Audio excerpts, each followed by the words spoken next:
I have a feeling my list is going to be a little bit different from most people's this month.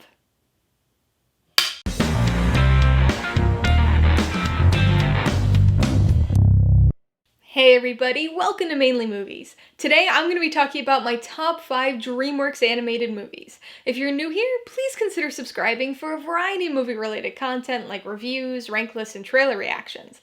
Well, it's the first Saturday of the month, so it's time for another episode of The Movie Nerds Club. With The Croods 2 scheduled for release this month, we decided to make DreamWorks our theme for November. So after you watch my top DreamWorks animation picks, make sure you check out the videos of the other members of the Movie Nerds Club: Elsie Screen Talk, Rachel's Reviews, Ren Geekness, and Ryan Cam. Links to their videos are in the description below. 3 months into the Movie Nerds Club, and we finally hit a topic that actually wasn't difficult for me to rank. I had a clear top 5 coming into this, but I gotta say, I was surprised by just how many DreamWorks movies there are at this point. I mean, I've seen almost all of them, but for some reason, I thought the number was much smaller.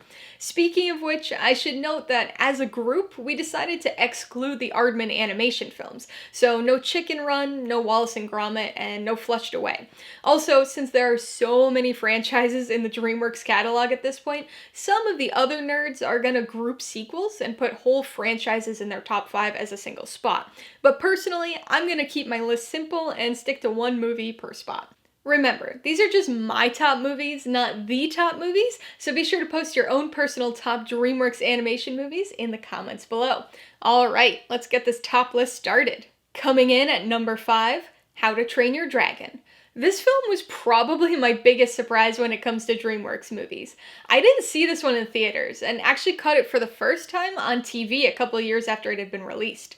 And the TV guide wasn't working that night for whatever reason, so as a result, I ended up watching it having no idea what I was actually watching.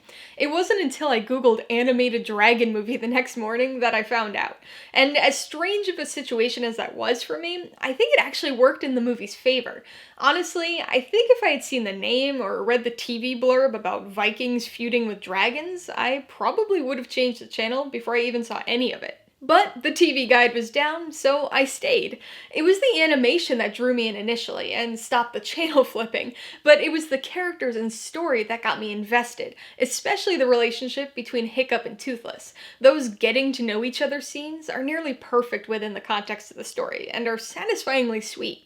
Really, the whole story is satisfying. It's got a familiar basic premise, with the central feud being based on stereotypes and misunderstanding, but the whole dragon thing certainly gives the story a unique twist, and again, the characters really help to elevate it too.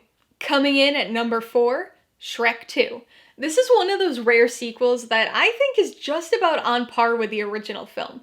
Sequels are tough, because a lot of the time they really just rehash the first film. And while Shrek 2 has a similar feel and style as the first, it offers another different twist on a classic fairy tale plot. It gives us more to the story, providing us with not only what happens next, but also expanding upon what we already know. We get a little more insight into Fiona's backstory, and as a result, the cast of characters gets a beneficial expansion here, including an adversary that's even better than that of the first movie. While the first movie's got a bit of a downbeat emotional thread running through its core, this movie's built on its wit, puns, and pop culture references. This has become very common in animated movies today, and doesn't always work that well, mostly because of how quickly the references feel outdated.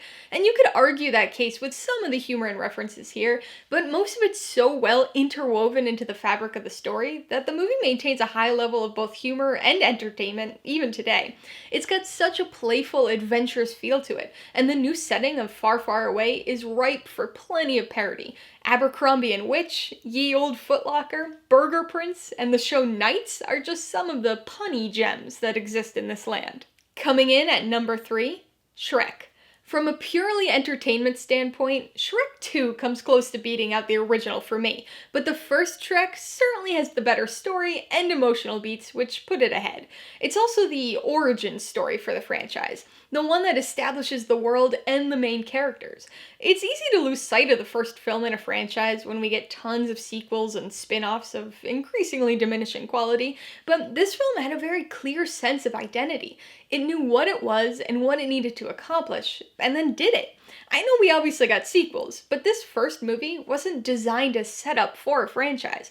It had its own direct and contained plotline, which I gotta say is very refreshing in these days of cinematic universes and multi-film story arcs. It's got a surprisingly compelling story and some very memorable and endearing characters, but I can't talk about Shrek without mentioning the comedy. I know I said Shrek 2 might be a bit more entertaining, but honestly, this mashed up mix of meta fairy tales and fantasy tropes is almost endlessly entertaining. This was one of the first heavily dual-level humor animated films I had encountered. It's funny to both kids and adults, for different reasons. And like the heavy pop culture references, that's something we see attempted in animated movies a lot these days, but it's rarely pulled off as well as it is here. I've seen this movie far more times than I could count, but so many of the lines and jokes and sequences still make me smile after all these years. Coming in at number 2, The Road to El Dorado. This was only the third DreamWorks animation film, and one of the things I've always really loved about the studio's early output is how thematically mature it was. I mean, even back then, we all knew that animation wasn't just for kids, but it seemed like some of the studios didn't always know that. So animated films outside of Disney and Pixar were often very kid-oriented. Silly throwaway plots, very simple physical comedy, not usually horrible, but often difficult to enjoy if you weren't a kid. But movies like The Road to El Dorado were different. They were marketed to kids and enjoyable at a certain level as a kid, but I think it's actually adults who got the most out of these early movies. Don't get me wrong, I loved The Road to El Dorado as a kid. It's always been one of my favorite non-Disney, non-Pixar animated movies. It's adventurous, funny, fast-paced, colorful, and even takes a Disney semi-musical approach, complete with an Elton John soundtrack. And while the playful, bouncy adventure story and highly entertaining duo of lead characters help to make this feel light and fun, it's a more complex and dark film than you might initially think. I mean, our main characters are con men who lie, cheat, and steal their way through the majority of the story. They're good guys, but they're not. But they sorta are. There's also some wicked dark stuff with conquistadors and high priests and sacrifices. Plus, having recently rewatched it for the first time in years, I noticed just how much, shall we say, adult-oriented innuendo there is that went over my head as a kid.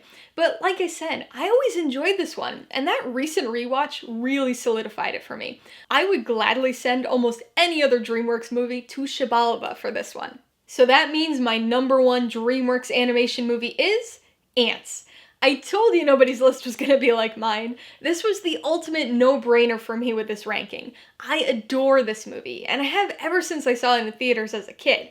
And to be honest, I don't really know why I connected with it so much back then, because this is not aimed at kids. Like I was talking about before, the early DreamWorks movies are pretty thematically mature, and being the first of the studio's films, I would argue that Antz is the most adult-aimed of all of them. Woody Allen voices our main Aunt Z, and it's a very typical Woody Allen performance, with that sort of rambling, fast-paced, neurotic delivery. And once again, this is an extremely dark movie. Our main character's basically going through an existential crisis. There are some really brutal and haunting insect war scenes, plans of genocide. Characters are really mean-spirited. They get drunk and swear. There are lots of sexual innuendos and extensive commentary on militarism and societal structure. I mean, this is really not a kid's movie, but I loved it. I can specifically remember one day where I watched this VHS 4 times in a row. So again, why I love this as an 8-year-old, I'll never know. But why do I still love it? Beyond the obvious nostalgia, it's just so unique. The story's really compelling. I love the witty, sarcastic, sort of dry humor to it all, and I really like all of the main characters. The animation's a little dated now, but there's something, I don't know, kind of charming about it to me now. So 1998 was the year of animated bug movies, and while just about everybody that I knew preferred A Bug's Life, I was an ant advocate, and continue to fight on behalf of the colony to this day.